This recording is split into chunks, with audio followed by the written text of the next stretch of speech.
Oh, Kenny boy Roczen done it again, boys. What's up, my dudes? Okay, is Ken Roczen injured? Is he not injured? What's going on with him? That's what we're going to be talking about in this video right here. So we're talking about the 2023 final round, Salt Lake City. Should be Vegas SX. Bring back Vegas SX. What are you doing, AMA? I don't know. But Vegas Supercross as the finale was literally probably 10 times better than Salt Lake City, and it's not even close, bro. I know there's been some, pro dudes talking about it on Twitter. Bring back Vegas SX. I've been saying it since back when they very first took it away. But anyways, that's not even what the video's about. Get on track, Spency boy. All right, so Ken Roczen goes out there. He has that weird little drop the leg down a little bit in a corner, and his leg sticks in the dirt, and then he's basically just barely going around the track and then pulls completely off the track. This happened on like lap 1, I think, or 2. Holy crap. This is just like that year where everybody and their absolute grandmother is getting injured, and both Tomac and Ken Roczen didn't even actually crash. They didn't even crash off of the bike. This is just like random little, hitting their leg down in the dirt, or sticking their leg, dabbing their leg down and hitting the dirt, or they're getting these weird little, ruptured tendons for barely doing something. Bro, I don't understand what's going on. This is just one of those weird psycho years in Supercross where it just seems like nobody can stay up on the bike. I know a lot of people are talking about, oh my God, they run too many rounds. They race too many rounds in Supercross. It would be just fine if it was 10 rounds instead of 17. Well, the thing about that is this is not what happens every year in Supercross, especially not in the 450 class. This is definitely one of those extraordinary kind of years where everybody just seems to be getting hurt more than usual. Okay, this doesn't happen every year, though. That's what a lot of people seem to have, this crazy reaction anytime something like this happens, and they act like it happens every year, so we need to change something. But that's not really the case. I mean, it wouldn't really matter. It wouldn't really matter. It's just one of those years. That's what I'm trying to say. It's just one of those years. I don't feel like AMA could have done anything different as far as the way they were making the tracks, or the rules, or the how many rounds. I mean, it's like, that's what makes a Supercross championship in the 450 class so prestigious, okay? But anyways, as far as Ken Roczen being injured, we know that he's not going to be racing outdoors. He's doing all the World Supercross stuff. So it's not like we're sitting over here going, well, Ken's going to be injured for outdoors.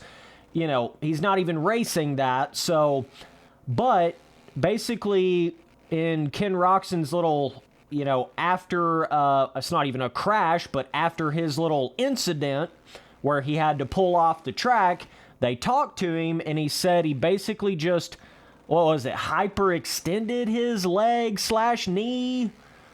But it definitely wasn't to the caliber of Tomac's injury, because if you remember, Tomac literally couldn't even put his leg down on the ground at all. Couldn't even put his foot down on the ground at all. Had to actually be carried off of the bike. Ken Roczen's wasn't really like that. He was still able to kind of limp a little bit. So, I don't know. It does seem like anytime they have that accidental dab into the dirt, it does seem like that typically causes some kind of knee injury to some extent. I've actually done that a few times in real life, moto racing, and it always is the weirdest, most unexpected shit when that happens. But, yeah, it always seems to affect you in some kind of way physically when you do that.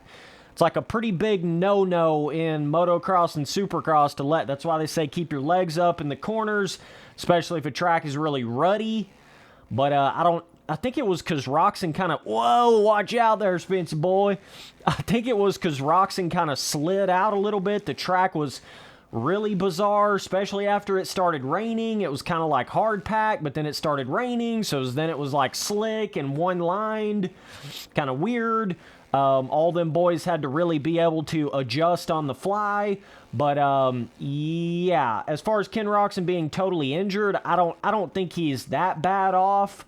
I haven't really heard anything like him being out for, you know, even the World Supercross. I haven't seen anything on that yet. So maybe it was just a little, you know, just kind of a little strain to his leg, or a, you know, more of a minor injury to his knee or something like that. I don't think we have to be too worried about Roczen being like totally hurt here. Definitely not to the level. Tomac had like a career ender type injury. I don't really think that's what we got going on here with Roczen, but he definitely seemed disappointed when he did it. He was like, oh, bro, come on now. Roczen was definitely in the potential for winning this main event in Salt Lake City, especially with all the other guys being out. Anyways, man, yeah, I don't know what to think about Ken Roczen. I know he's signed I don't know how many years. I think it's like 3-year deal to do the World Supercross stuff, something like that. It would have been nice to have seen Ken Roczen in outdoors. I'm not going to lie to you. I was kind of looking forward to that, but I guess he's just trying to go more down the Supercross route.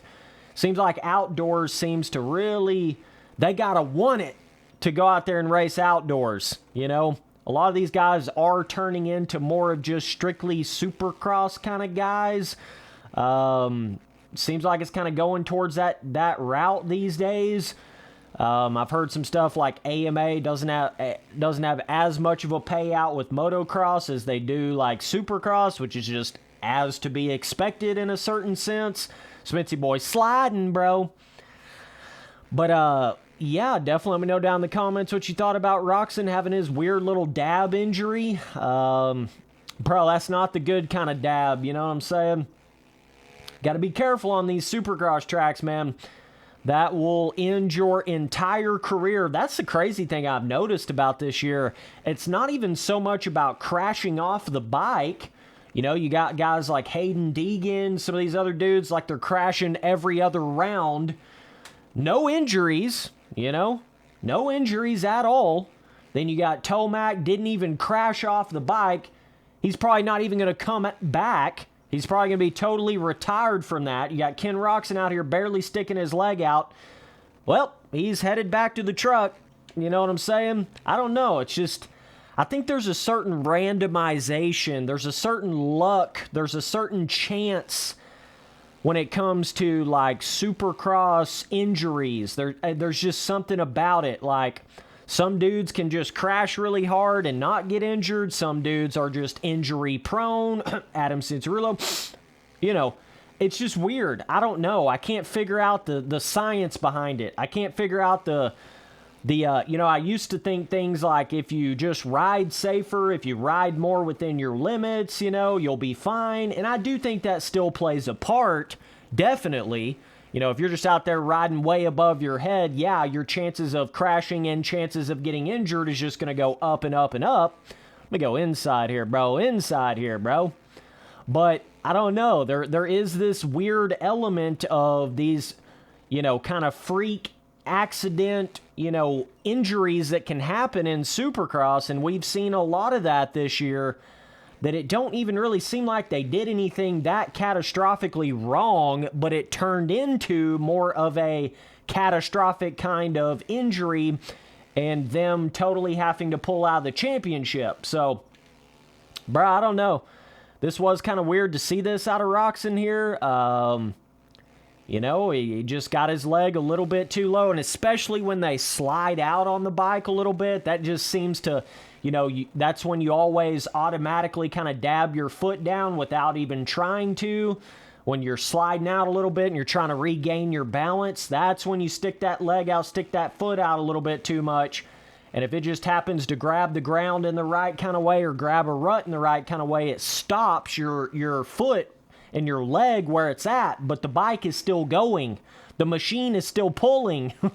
So then every little tendon and little thing in between your knee and leg and body, you know, your arms are still pulling at the top of the bike, but your foot is sticking into the ground.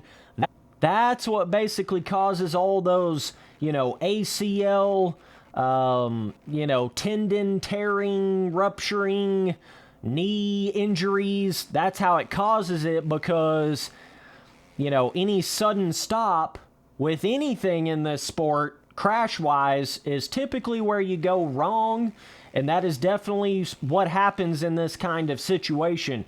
You know, sticking your foot down, anything like that, you know, sticking in the dirt, but then the rest of your body keeps moving with the momentum of the bike. That's what causes it, bro. So anyways, with this video, I don't know if Roczen is going to, what kind of stuff he's going to have to do to try to get this thing back going. I don't know. Have no idea. But, yeah, I think we're still going to see him in World Supercross. Like, I don't think this was bad enough of a little incident to actually take him out of it. But he also said in that interview that he wishes, or he was going to try to go back out on the track. That was kind of bizarre. I know anytime you come back all the way back to your actual, you know, truck, you know, the actual team vehicle, you can't go back on the track at that point. It's bizarre that Roczen would even say that. I don't know. But that's kind of I feel like everybody knows that. Like, once you get all the way back, and I think there's some rule too, like if everybody has lapped you twice, then you can't go back out on the track. I think something like that. But definitely if you leave if you go outside of the stadium of the track, you know, or you go back to the actual, like, pits, you know what I'm saying? We're not talking about just, like, pulling off the track and your, you know, your team guys are helping you straighten out the bars or whatever. But if you go all the way back to the actual semi, that's when I feel like it's just known that you can't come back on the track. At least that's what I thought it was. I don't know. So Roczen was kind of talking like he could have went back out there to try to actually finish the race, because there's a lot of guys that DNF'd. So he technically thought he was going to be able to go back out there and still finish like second in points or whatever it was, or second or third in points. I don't know. That was kind of weird. But yeah, he kind of acted like he hasn't really had a lot of knee injuries, so he didn't really know if he was actually hurt. He just felt like a sharp pain when he dabbed his leg out, and then that's what made him just stop, because he didn't really know what was going on. But I think once he got back to the semi, then he kind of realized it probably wasn't as bad as what he thought. Probably more like a sprain or something like that. That's kind of what I'm guessing with it. So anyways, guys, that's about it for this video. We're going to keep these things going, bro. I've been getting in my Discord every single night. Make sure you message me on Instagram at Spencer Turley, no spaces and no capital letters, to get in that Discord, bro. Either way, ho, Spitzy boy. Either way, man, I'll see you boys on that next one. Later, dudes.